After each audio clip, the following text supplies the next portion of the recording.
بسم الله الرحمن الرحيم. الحمد لله رب العالمين، والصلاة والسلام على خير خلق الله محمد وعلى آله وأصحابه الكرام وتابعيهم بإحسان إلى يوم الدين. ربنا أرنا الحق حقا وارزقنا اتباعه، وأرنا الباطل باطلا وارزقنا اجتنابه. ربنا آتنا في الدنيا حسنة وفي الآخرة حسنة وقنا عذاب النار. كتابي مداواة النفوس وتهذيب الأخلاق، يا كتابي الأخلاق والسير، هي زاناي بايبرز ابن حزم أندلسي شان درسك لخزمتي يا أبوين وجيان من لقلها بردو تسر أم كتابة أقر شي بتشرانك لنوان درسكاني بيشو استامانا هيا سرتاي أم كتابة باسي مداواة النفوس كرشان ضرورة إنسان بردوام تداوي نفسي خوي بكات هول بدا عيبكاني نفسي خوي قرانكاريتها دروسك دواتر هات باسي محبتي وكردين، باسي صداقتي وكردين، باسي أنواع جوركاني خوشويستي وكردين، دوای هات باسي تعاملي وكردين، شون إنسان تعامل لغا خلقا بكا بتايدي طالب علم زور ضرورة بزانة شون معاملة لغا خلقا أكا درسك من لبابتي معاملة كردين لغا خلقا خوين كإنسان تلون نكا لحياتي خويا تلوني مذموم نكا أويش أويا خوي شون أوا خوي دربخا هاولنا ذاك جورك بابل النفاق عملي هبه نفاق عملي لحياتي أنا بيغمريان صلى الله عليه وآله وسلم دي قد أدي لحياتي خويا بتشندين شواز بينيوتا بلام همو شوازا كان دلاتي كلو لك سايتي خوي تصنعي نكردوا إما الصنعت هي تصنعها تصنع أو إنسان خوي قرانكاري بسرعة هنا باش بزور خوي وابشان أدابون من سخينية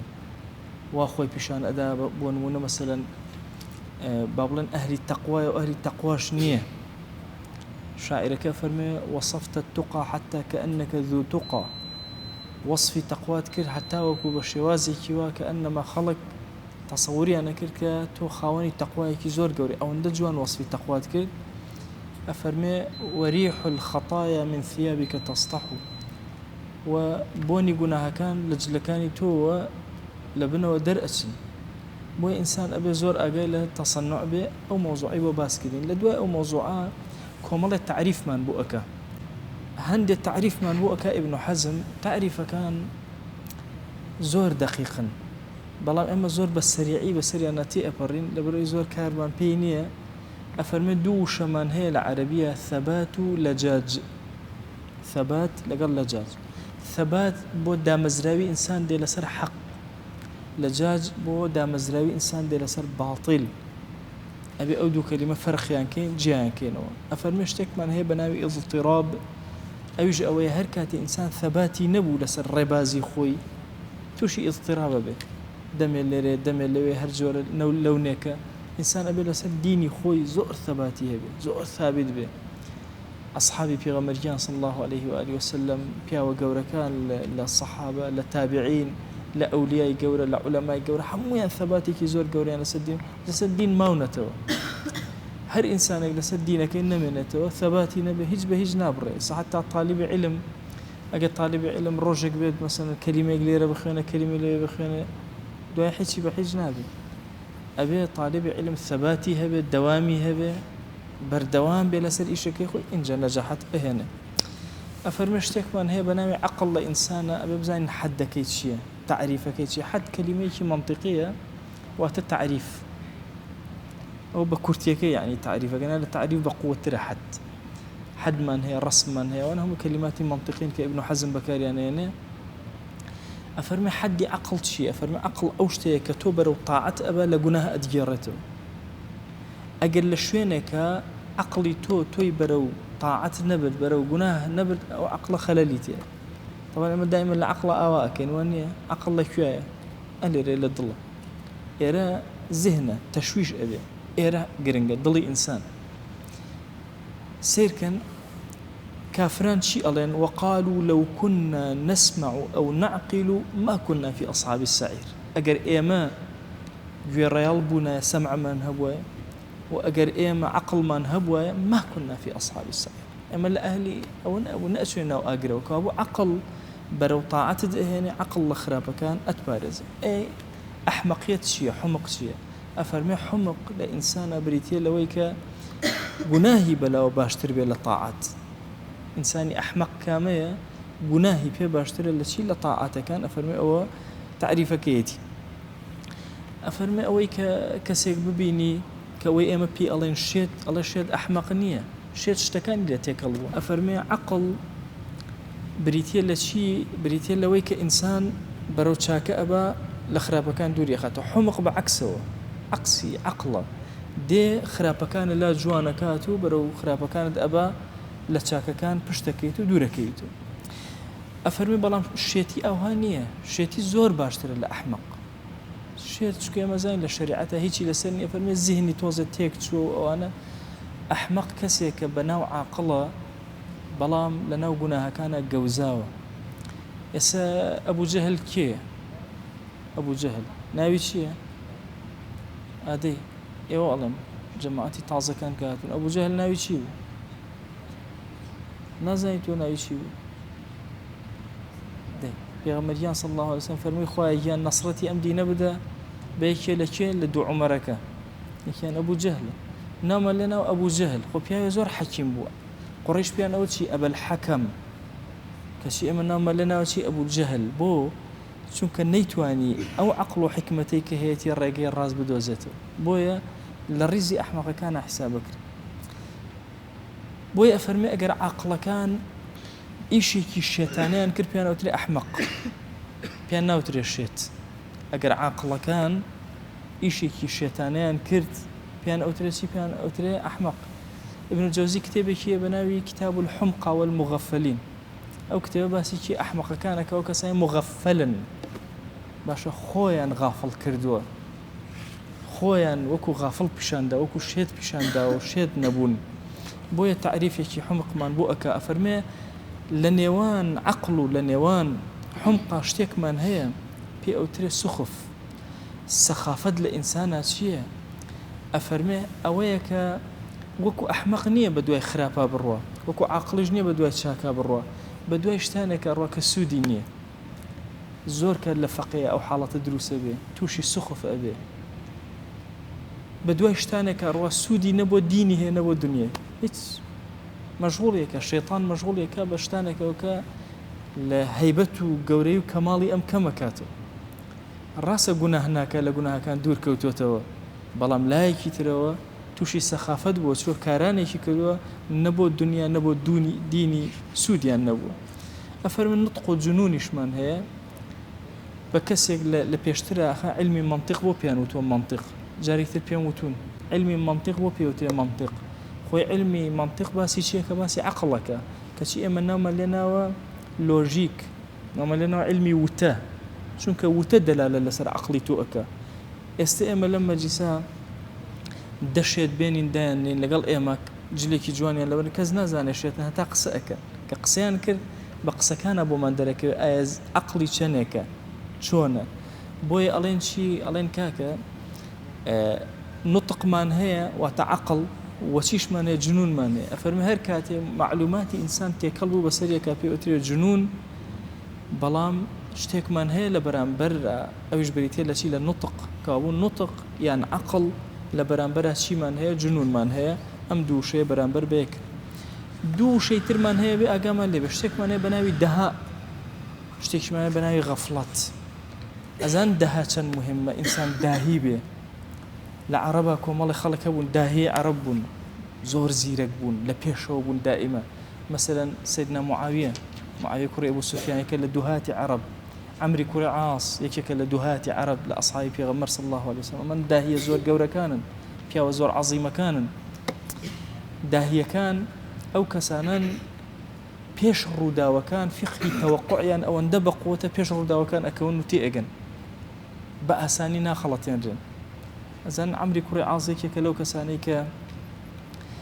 ئەڵێن هیچ کەسێک نەبووە لە عمری خۆیان توانی بێتی لە عەقڵە ڕەجاحەت لەگەڵ عەمری کوڕی عاسە بەکار بێن نەیتوانی حتا ئەڵێ جارێکیان لەگەڵ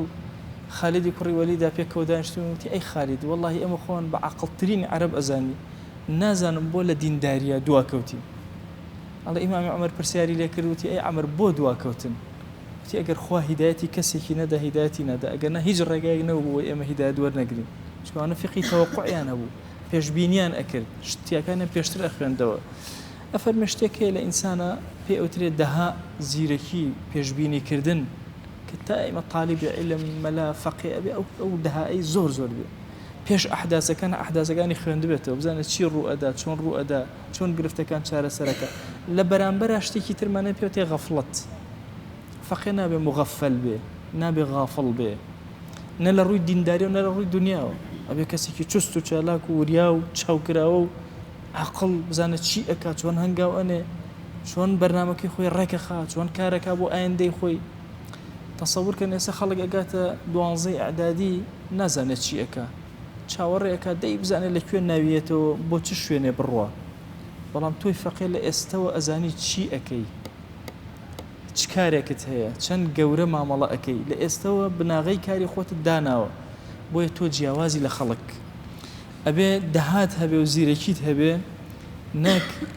لە غافڵەکان حساب کرێ و ئەژمار کرێ حەزممان هەیە لە ئینسانە تەضیعمان هەیە هەر لەکوێ زانیت حەزمت نییە لە دەرسەکە تا لەبەری ناکەی باشە نوێژە سونەتەکە جێبەجێ ناکەی دوعای زۆر ناکەی ئەوە تەضیعی وەختەک کاتی خۆت ئەکوژی چونکە ئەو دوانە بەرامبەر یەک پیاوێکی حازمی وەکو ئیمامی عومەر حازمێکی قەوی یانە کەسێکی نە زۆر شل و شێوە بووی کاتت ئەڕوە ژیانت ئەڕوە کاتێ بە خۆتە زانین دەست لە حەجیشتەوە دەرچوو تون و تۆڵ و عەزیمەتت هەیە لەسەر خوێندن لەسەر دیراسە لەسەر تاعەتت لەسەر ژیانت لەسەر گورج و گۆڵیت تەسەوورکەن فەقێ وا هەیە چەند ساڵ لە حوجرە ئەمێنێتەوە هەر ئەبێ خەڵک خەبەری کاتو نابێ کتێبێکی ئیمامی غەزالی بە ناوی ئەیوهە الوەلەد ئەفەرمێ ئەی کوڕی شیرینم ئەبێ تۆ صفەتی کەڵەشێرت هەبێ ئەفەرمێ کەڵەشێر پێش ئەوەی بانگ بدا ئەو بانگی داوە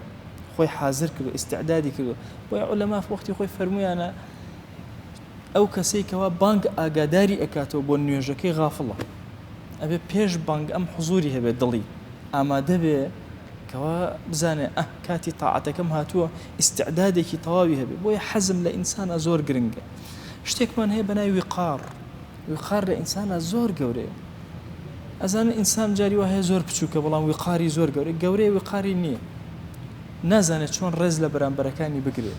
نازانێت چۆن مامەڵ لەگەڵ بەرامبەرەکانی بکە نازانێت چۆن جوان ڕەفتارکە بۆیە شتێکمان هەیە بە ناوی وقارەوە کە ئەبێ زۆر ئاگامان لێبێ شتێکمان هەیە بە ناوی ڕەزانەتەوە کە ئینسان ڕەزین بێ بەڕێز بێ گەورە بێ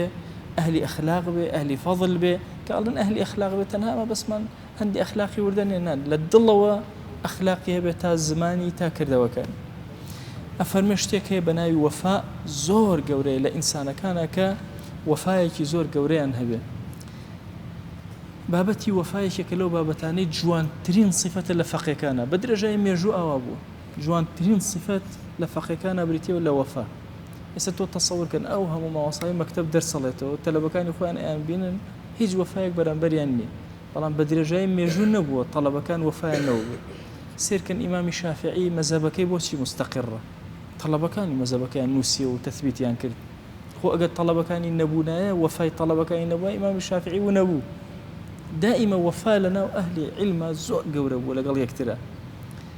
تەسەور کە جاری وهەیە ئینسان ماوەسایەکی خۆی ئەبینێ کە وەختی خۆی لە حوجە دەرسی بێ فەقێ بووە لەگەڵ وەڵام دوو کەلیمە دەرسی پێوتووە بڕوا ئەکەن کە ئەبێتە ئەهلی عیلم ناتوانێت چاویشی سەیریکە بەڕێزەوە سەیریەکە مامەڵەیەکی زۆر گەورەی لەگەڵا ئەکە ئەمە هەر هەموو لە بابی وەفا ئاجێگەی ئەبێت بۆیە وەفا زۆر گەورە صفەتێکی زۆر گەورە لە ئینسانە جارێک لە خزمەتی دکتۆر مستەفایە بووم دکتۆر مستەفای پێنجێنی مەشهورە بە دکتۆر مستەفای برۆسپی کە مستەفا شتێکی باس کرد لەسەر وەفا زۆر پێم گەورە بوو باسی ئەوەی کەوتی لەکوێ مەلایەتی ئەەکەیت و ئەوانە عەرزم کرد کە مەلایەتی من ئێستا لە گوندی وێنەیە گوندێکە لە مەنتیقەی پێنجێن فەرمووی من وەختی خۆی فەقێ بووم لەوێ برۆم سپی بوو تەواو مناڵ بووە ئەم برایانەی سپی بووە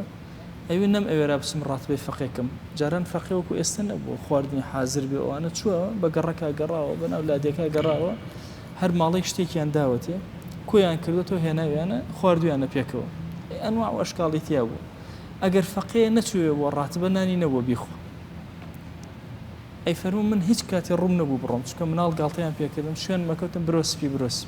نیشانە بۆ برۆی هەر بە مناڵی برۆکانی سپی بوو موەکانی تر ڕەش برۆسپی ئەی فەرموو پیرەژنێکە بوو هەموو جارێ نانێکی بۆ ئەناردم ڕۆژانە بۆ مزگەوت ئەوی با برۆسپی لە برسان نەمرێ ئەم نانەی بنێ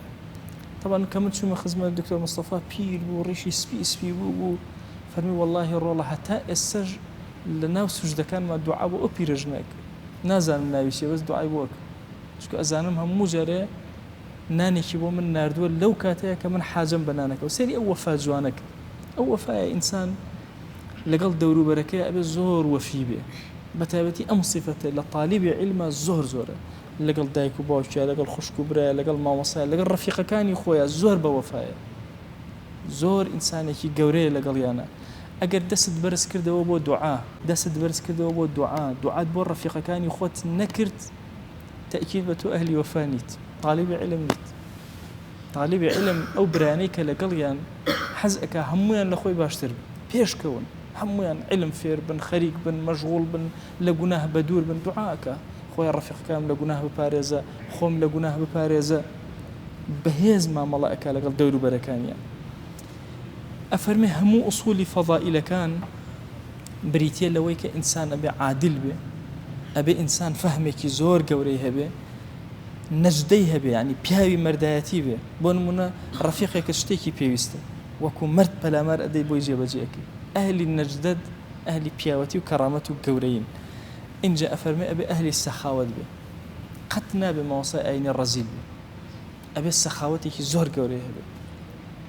ئەزان کەسی کەریمی سەخی خوا هەرچی عیبەکانیەتی دای ئەشارێ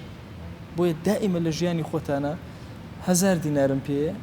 500 بۆ ڕەفیقەکەم خەرجەکە سەخاوەتان ئەبێ زۆر گەورە زۆر پیاو بن لە سەخاوەتە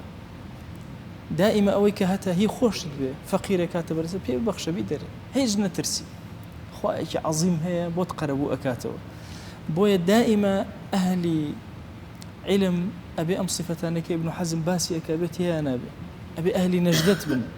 زوو ڕاپەڕن تەمەڵ نەبن ترسنۆک نەبن ترسنۆک بڕواکەن کەسی ترسنۆک قەت بۆ مەلایەتی ناشی کەسی بێ غیرەت بێ شەهامەت بە کەڵک نایە ئێوە ئەبێ زۆر غیرەت و مەردایەتی و پیاوەتیتان تیاوی ئەم دینە کەسی بە عیزەتی ئەوێ کەسی پیاوی ئەوێ ئەهلی نەجدەی ئەوێ ئەهلی عەدلی ئەوێ ئەهلی عەدل چۆنە نمونەیەکی ئیمامی عومەرتان بۆ هێنەوە لە ئەهلی عەدلە بۆی زیاتر چاومان بکرێتەوە ئیمامی عومەر رضی الله تعالى عنه ئادەی فەقێکان چۆن شەهید بوو کێ شەهیدی کرد دەی ئیمامی عومەر کێ شەهیدی کرد کێ لە نوێژا بوو ئیمامی عومەر خەنجەری لێدا ئیمامی عومەر شەهید بوو کێ بوو نەفەرەک دەی ئادەی جەماعەی تازەکان دەی بوون کێ بوو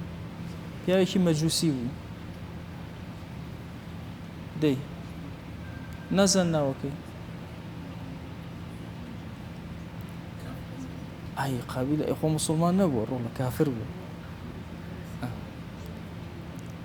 دەی باش سێرکن ئەوە هەڵەگرم جوابتان نادەمەوە ئەبێ بۆم بدۆزنەوە بەس خۆتان نەپرسیارکەن خۆتان لە کتێبە هەرچ کەس لە کتێبە خۆی بۆی دۆزیمەوە لە فەقێ تازەکان دیاریکێتن ئەو جا کەیفی خۆت والله من حق نە ئەبێ بگەڕێن بەناو کتێبە بۆم دۆزنەوە تەواو نەتانزانێ وێ لە کتێبە طبعا سيركن إمام عمر رضي الله تعالى عنه خنجريشان لداوة دليلي أو كاتبوي إنسان بمريا بجيه شيريان داوة بإنسانك أقل لبرينك وشير هاتويت الدروة وتيان ديار الناوسكي براوة أمرت شيريان داوة إمام عمر هات الدروة قلت والله إمام عمر نامن أو كسشكوا خنجركي داوة لإمام عمر أو جيراوة إمام عمر ليرا شيء أفرمت سيركن أجاي لبرينك خويني أو وضعي شن وتي كورا أجاتن ليه بدواي هش كسكتان قرد نلين والله أمش دسيها بولا قال أويتها دسكن بخلق كشتن یەک کەس منی کوشتووە ئەگەر مام ئەو کەسە نابێ بکوژرێتەوە ئەو خۆم حسابی لەگەڵا ئەکەم ئەگەر مردم تەنها یەک کەس ئەکوژنەوە الحەمدولله کەسێک لە ئەهلی سوژدە لە منی نەداوە کەسێکە لە خارجی کافرە کە لە منی داوە تەسەوڕکە لەم کاتە بیری لای چییە بیری لای عەدالەتە نەوەکو ئەم بمرێ و دوای مسلمانان بڵێن وەڵا ئەوە فڵان کەس سەلامی لە فڵان کەس ئادێ ئەویش بکوژن ئەوە نە فەرمووی یەک کەس بووە ئەم کەسەش هەتا من نەمرم حەقی کوشتنەوەی من بۆیە کەسەکەیان گر هەتا ئەو کاتە نا تەواو جوابی ناوێ دوای ئەبێ لە کتێبە بۆم بدۆزن لە کتێبە لە کتێبیشان نەبێ نامێ بەدەمی نامێ وەڵام من حەقم نییە کتێبیش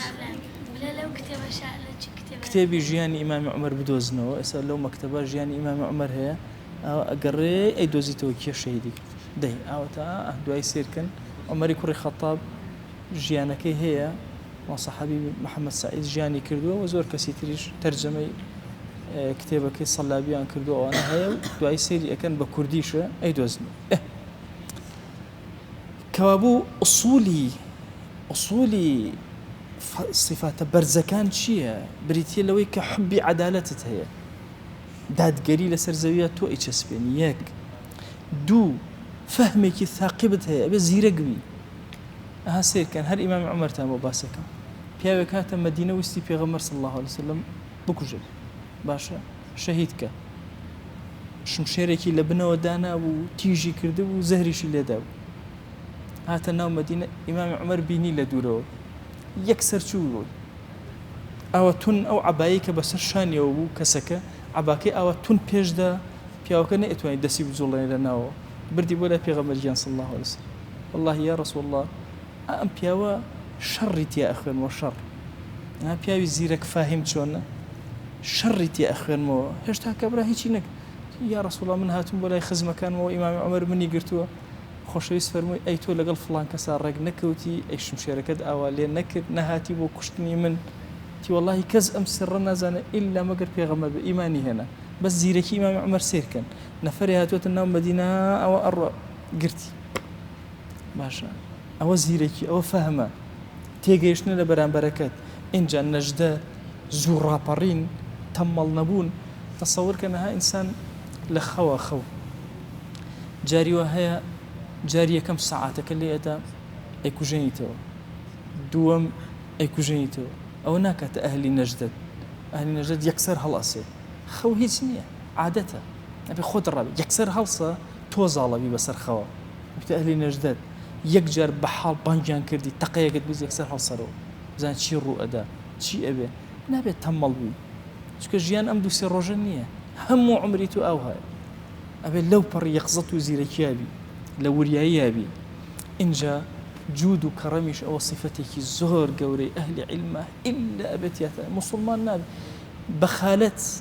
ڕەزیل و پیسکەی لەگەڵ ئیمانە لە حەدیثە هاتووە کۆ نابێت ئەهلی ئیمان ئەهلی سەخاوەت دەسەکانیان ئەوە کردوێتەوە ئەبەخشن ناترسن ئەفەرمێ ئوسولی هەرچی خراپەکاریشێ لەسەر زەویە بریتە لە زوڵم جەور قەت زوڵم نەکەی لە بەرامبەرەکان زۆر ئەگەر لە مرۆڤ لای ئێمە موسڵمان زۆر مقدس بە یەک وشە بە یەک سیرکردنێک بە تەکەبورەوە ئەبەدەن شتیوانەکەن لە حیاتان بەرامبەر بە مرۆڤ زوڵم لە هیچ کەسێک ناکەن جەهل ئەفەرمێ یەکێکە لە ئوسولی خراپەکاریەکان قەت نابێت یاتانە هەبێ ترسنۆکی بە هیچ شێوازێک نابێ ڕەزیلی نابێ ئەفەرمێ هەموو ئەگەر بێت و ئەو چوار صفەتە یەکەمەتیا بێ هەرچی صفەتی باشە لە تۆیە هەیە چۆ صفاتەکانی تر شوێن ئەو صفاتانە ئەکەون ئەگەر پێچەوانەکانتیا بێ هەرچی خراپەیە لە تۆیە کۆبوت یعنی هەموو خراپە چوار بەش ئەگەر ڕەزیل بی یەک لەسەر چواری هەرچی خراپەی سەرزەوێتە لە تۆیە کۆبوت ئەگەر ترسنۆک بی ئەوە دوو لەسەر چوار لە تۆیە کۆبوت باشە ئەگەر جاهیل بی فاهم نەبی تێگەیشتوو نەبی زیرەک نەبی باشە ئەوە سێ لەسەر چوار کۆبوتەوە ئەگەر هاتوو کەسێکی زاڵم بووی لەگەڵ بەرامبەرەکانە زوڵمت ئەکرد زیادە ڕەوید لە حەقی خۆتە کرد هەموو خراپەکاری لە توێ کۆبوتەوە ئەگەر هاتی چاکەکان چوار صفەتە باشەکە ئەگەر ئەو چوارە تەواوی صفەتی باش لە توێ هەیە بۆیە ممکن نییە پێت بوترێ باش ئەگەر ئەو صفاتە باشانە تیانە بێ ئەو چوارە ئوسولی هەموو باشەکان لە ئینسانە ئەو چوارە قەت موسڵمان ترسنۆک نیە بابزان بحياتي مسلمان يترسنوك نابين وصفتي خرابة لمسلمان النبي وجودي هبي بحياتي مسلمان نابين ومحبي عدل نبي ظالم بيت ظلمناك أجر ظلمي كرت أو صفتا تصور كان جورك لإيمانك كز أكاد كم أكاد شو إيمان زيادة كم أكاد وين كزي أكاد أم شوار صفتك عرستانا كم لهركس هبن إيمانك بشو كنوا نزمي أكنوا أيضا العرس أبي زوره شيار به وبهيش وازك مسلمان كسيك نبوك أهلي الرزيلي وبيسكي وتروحي به بياو ومرد بو شو روشتر ابن ملا قتنا به أهلي السفر وخوان نبن أهلي بياوتي ومردايتي نبن زور أعزابن أبي لا كاروباري خوتانا لجأ هزاران كذبت ميوانتان دي هيج نترسي خوا يقبو عظمته أو خواني رزق يا ما لسر زي يا لا أسمان أما وسائل بكاري يعني قد خوا زيتا أنك أجر أهل السخاوة أجر أهل الرزيلو تشروكي جبون تأكيد من زليل الأبن الدنيا بتشوك أبنه هيج بإذنك جاران زور نكتة باسكرا ولا سر ملايا موصي آيني طبعا هو الشيوعي معي دروسيان كردو أو علماني بيديني وكفر ومفر أو أنا دروس كردو أجرنا بدرجة ميجو سير كان موصيني آيني شرولة شي جرينجان هو كان دسيان كراو بوا كان أهلي صلح بون كان أهلي بياوتي ومرداتي بون استرج أو هاي يتر جوب إعلامي شرمدا شون بنابر موصيني آيني قصأك قفتو بورك يتر المشهور بو والله ملا تنهى على ملا ألف بي ونازان مشي أصله أساسي نيوشتان أو هم قصي كافر ومافرة بتاتي الشيوعي كان زمني كي زور ودعاينتان أكل لم أخير جم علماني وماركسي وشتانا زور أقصاني أنا أكل أهلي علم أهلي سخاوة أهلي بياوتين أهلي مردايتين أهلي جوريين بويا أم كلماني كأصول الفضائل وأصول الرذائل أبين للدلطانة بتسسب هر هموتا أواني كتعزهاتون بوم أنو سنو بكردي ويلتها برسمو علم أدي أصلا كاني هرشي أخلاقي برزة كامل أصلا كان لأخلاقي شرة كامل أبي لبرتان أبي أقاتان لي للدلطان أبي دائما لفكرتان أبي أشوار صفة أبي تتويا وجودي أبي عكسك بهيش يوازن أبي لتويا تأمن دبسا داو أكين لذاتي باش پروردگار خوايا بو خاتي قوري خود رحمته بزي خود بسرمانا ببارنا درجة كاني خير بسرمانا بكرو يا رب العالمين يا ربي خوايا لا تأبارنا ولا تقل علينا وهرشي أخلاقي برزو جوانا لإما بيرونا يا ربي خوايا هرشي أخلاقي نزم ورزيلي وخرابية لإما دوري خيرو يا رب العالمين يا ربي خوايا داواد لي أكين بكرمي خود برحمتي خود إيمان داران برز كرو سريان بلندك يا رب العالمين يا ربي خوايا أمتي إسلامي إلهي أمتي إسلامي بمعاناتك زور قوراتي أبري يا ربي خوايا نصرت بو أمتك كما بنير يا رب العالمين يا ربي خوايا مسلماناني غزة سركوتوبك يا إلهي داوال لي أكين بكرمي خوت وبرحمتي خوت هاوكاريان بيا رب العالمين همو جيهان بشتي ليكردون إلهي تنها تومن هي يا أكرم الأكرمين خوايا درقا كاني خير بسريانا بكرو يا رب العالمين خوايا جان درجة علم بسر ما ناكروا درجة عمل بسر ما ناكروا درجة إخلاص بسر ما ناكروا تو قوري خوت خويا داوال لي أكين بكرمي خوت ورحمتي خوت وبزي خود من كر أهلي دعوة بانجوازي كراستقينا ودينكت يا ربي خويا أخلاق من برز جوان كان من جر لو كساني بزمان دعوة أكن بدليان دعوة أكن بدعاء دعوة أكن بكر دو أخلاقي برزيان دعوة أكن إلهي داوال لي أكين بمان جرى لو خوش ويستاني في غمر صلى الله عليه كان من ببورة لهمو طلبة كان من ببورة لهمو هاوكاروها ولا كان من ببورة هركس أي خدمتك بمديني توبكا يا إلهي داوال لي أكين لجناهيان ببورة سريان برزك خويا لجناهي إيمان داران ببورة أواني لمو بيش أماني لو دوا يا إلهي داوال لي أكين لجناهي هميان ببورة تو قوري خود خويا لجناهي مردو مسلمانان ببورة تو قوري خود خواه لجناهي دايكو بوك من ببورة لجناهي براو خشكان من ببورة لجناهي خزان وهاوسر ومنال وشمان تروجي قيام ببورة خواه نوري حجكاني كردستان مكو جنرو يا رب العالمين فقيت شاك وأهل الصلاح وخواناسي يا إلهي لنومنا زياترك تو قوري خود خواه أهل الروح ودلت يا منا زياترك خواه شون إمت كده طالبي علم بمن كده طالبي عمل شون إمت كده طالبي عمل بمن كده طالبي إخلاص خويا چۆن ئەمان کەیتە طالبی ئیخلاص خوای بما کرد طالبی دعوە و بانگەوازی تۆ بەکارمان بێنە بۆ دینەکەت آمين آمين والحمد لله رب العالمين وصلى الله على سيدنا محمد وعلى آله وصحبه وسلم تسليما كثيرا أبدا إلى يوم الدين خوي قول لقناه من الشوج بوري خوالي من قبولك